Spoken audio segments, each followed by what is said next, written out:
जिन लोगों को Venus powerful मिल जाए बाई बर्थ भी और जैसे इन दिनों भी, और उनके रिलेशंस अच्छे ही चल रहे हों, ना उन्हें साढ़सती तंग कर पाए ना उन्हें जुपिटर तंग कर पाए, तो ऐसे पाइसियंस स्मूथ रहेंगे चाहे 4 के 4 प्लैनेट रेट्रोग्रेड हो। जो बेरोजगार पाइसियंस हैं किसी भी वजह से, साढ़सती की वजह से, बैड लक की वजह से, लैक ऑफ टैलेंट की वजह से, सो सन इतनी सपोर्ट ज़रूर कर देता है कि आप रोज़मर्रा की ज़रूरतें और ख्वाहिशें पूरी कर सकें। वो पाइसियंस जो अपने अंदर स्ट्रेंथ रखते हैं, स्ट्रॉन्ग हेडेड हैं, या फिर प्रेजेंस ऑफ माइंड के साथ चल रहे हैं, वो बहरहाल अभी भी ट्रैकफुल रहेंगे।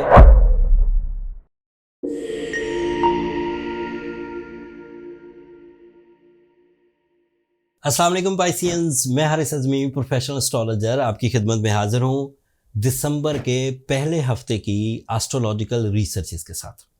मैं इस हफ्ते 2025 के एनालिसिस पेश करने वाला था एस्ट्रोलॉजिकल, बट दो इतनी इम्पॉर्टेंट खबरें थीं कि मैं उन्हें मिस नहीं कर सकता था।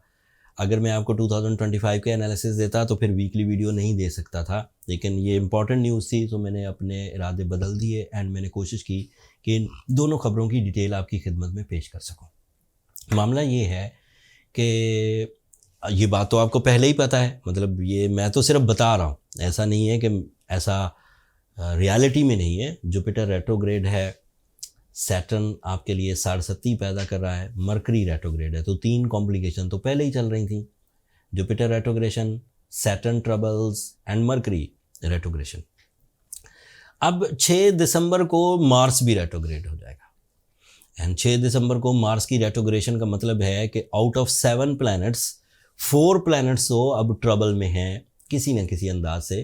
कोई जहनी इंतशार पैदा करेगा मरकरी, जुपिटर बैड लक पैदा कर सकता है, सैटर्न टाइम बिहेवियर को नेगेटिव कर सकता है, एंड मार्स जो है ये फिजिकल स्ट्रेंथ की ट्रबल्स में कुछ फिजिकल स्ट्रेंथ को कुछ ट्रबल दे सकता है। लेकिन एक अच्छी खबर भी है। अच्छी खबर ये है कि वीनस आपके 12th एंगल पर आ जाएगा एंड एस्ट्रोलॉजिकली जो वीनस का 12th एंगल पर आना है ये आपको इंटरनली बड़ा पावरफुल कर देगा। आपकी फीलिंग्स का पॉजिटिव होना, आपके इरादों की मजबूती, आपकी करेज एंड इवन आपकी जो रिलेशनशिप है ये बड़ी पॉजिटिव। जिन लोगों को वीनस पावरफुल मिल जाए बाई बर्थ भी और जैसे इन दिनों भी, और उनके रिलेशंस अच्छे ही चल रहे हों, ना उन्हें साढ़सती तंग कर पाए ना उन्हें जुपिटर तंग कर पाए, तो ऐसे पाइसियंस स्मूथ रहेंगे चाहे 4 के 4 प्लैनेट रेट्रोग्रेड हो। सादा लफ्ज़ों में जो घर से खुश है, जो अपनी कंपेनियन लाइफ पार्टनरशिप से खुश है, वो मामलाते ज़िंदगी को अच्छे अंदाज से निभा पाएगा and that is possible by the Venus. And Venus आपके लिए 2 और तरह के भी फ़वाइद देता है। ये लॉसेस रिकवरी को भी सपोर्ट करता है and you have the courage to recover your losses. Courage हक मांगने की भी और करेज किसी पेन को सहकर अपना हक लेने की भी, ये दोनों करेज प्रोड्यूस करता है। And it is also beneficiary for your love life, for your family life, for your daily feelings. ये उसको बहरहाल प्लेजेंट रखेगा। हालात उलझते भी रहेंगे तो आप प्लेजेंट रहेंगे। तो ये एक तो प्लस इवेंट हो गया और एक मार्स का रेट्रोग्रेशन थोड़ा सा नेगेटिव इवेंट है। बट सूरज आपके लिए इस वक्त 10th एंगल पर है। That is ideal for your career, that is ideal for your investments, that is ideal for your decision power. And सूरज का 10th एंगल पर आना साल में एक ही दफ़ा मुमकिन होता है। जो बेरोज़गार पाइसियंस हैं किसी भी वजह से, साढ़सती की वजह से, बैड लक की वजह से, लैक ऑफ टैलेंट की वजह से, सो सन इतनी सपोर्ट ज़रूर कर देता है कि आप रोज़मर्रा की ज़रूरतें और ख्वाहिशें पूरी कर सकें। So sun is so productive at the moment. And आखिरी खबर ये कि जो प्लानिटरी एक्शंस इस वक्त चल रहे हैं, इसमें मैं कितना भी शुगर कोट कर लूँ, मैं ये तो नहीं कह सकता कि सब अच्छा है। अलबत्ता ये ज़रूर कह सकता हूँ कि वो पाइसियंस जो अपने अंदर स्ट्रेंथ रखते हैं, स्ट्रॉन्ग हेडेड हैं, या फिर प्रेजेंस ऑफ माइंड के साथ चल रहे हैं, वो बहरहाल अभी भी ट्रैकफुल रहेंगे एंड उनका मोमेंटम ऑफ सक्सेस सस्टेन करेगा। लेकिन ऐसे पाइसियंस जो ऑलरेडी कंप्लेन्स में हैं, ऑलरेडी उनके ऊपर बहुत बोझ आ गया है, प्रेशर्स आ गए हैं एंड फिर उनको वे आउट्स नहीं मिल रहे, उन्हें फ़ौरन सूरज शम्स शुरू कर देनी चाहिए eight the moment 5 times in a day, in day time. फजर से मगरिब के दरमियान किसी वक्त भी इकट्ठी भी पढ़ी जा सकती है, मुख्तलिफ टाइमों पे भी पढ़ी जा सकती है।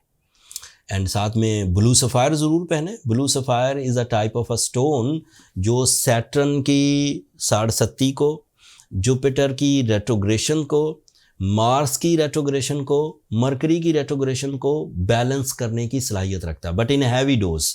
जैसे अमूमी तौर पर जब तक मार्स रेट्रोग्रेड नहीं था, मार्स के रेट्रोग्रेड होने की खबरें मैंने नहीं दी थी, मैं 8 से 10 कैरेट प्रिस्क्रिप्शन देता था। बट नाउ जिन लोगों ने नए स्टोन बाय करने, जिन्होंने 8 से 10 कैरेट पहना है वो तो वही पहने रखें, वो बड़े स्टोन की तरफ ना जाए।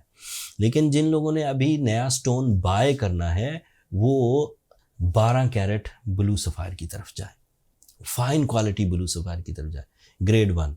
हमने फ़ाइन क्वालिटी ब्लू सफ़ायर अपने स्टोर पर लिस्ट कर रखे हैं, आप वहाँ से बाय कर सकते हैं। 30% डिस्काउंट भी है, लेकिन डिस्काउंट का ये आखिरी हफ्ता है, ये भी इन्फॉर्मेशन आपको दे दूँ।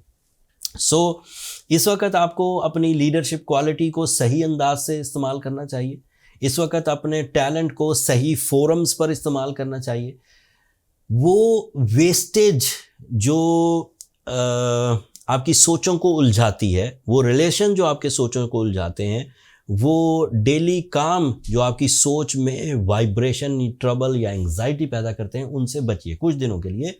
फरवरी में सब अच्छा होने वाला है। अगले हफ्ते बल्कि मैं जब 2025 के एनालिसिस दूंगा तो आपको ये बात रियलाइज़ करवाऊंगा कि 2025 आपके लिए कितना अच्छा सीज़न लेकर आ रहा है। लेकिन फ़िलहाल जो इस वक्त इस हफ्ते की पोजीशन है, प्लानिटरी एक्शंस हैं, अवेलेबल फ्यूल्स हैं, that is not very good. I hope कि आप मेरी कम बातों को अच्छे तरीके से समझे होंगे। बहुत सारी बातें यहाँ पर एक शुगर कोटेड वे में बोलना पड़ती हैं ताकि आप ज़्यादा इंटेंस इम्पैक्ट ना ले लें, लेकिन ध्यान रखिए कि सब अच्छा नहीं है। You have to careful and साथ में अपनी रेमेडीज़ भी ज़रूर परफॉर्म करें। इस हफ्ते के लिए इतना ही। अपनी दुआओं में अब मुझे और मेरी टीम को ज़रूर याद रखिएगा। चैनल को सब्सक्राइब करना मत भूलिएगा। पाइसियंस, आपकी सब्सक्रिप्शन हमारी हौसला अफजाई की वजह बनती है। अगले हफ्ते तक के लिए इजाज़त दीजिए। अल्लाह ने के बाद।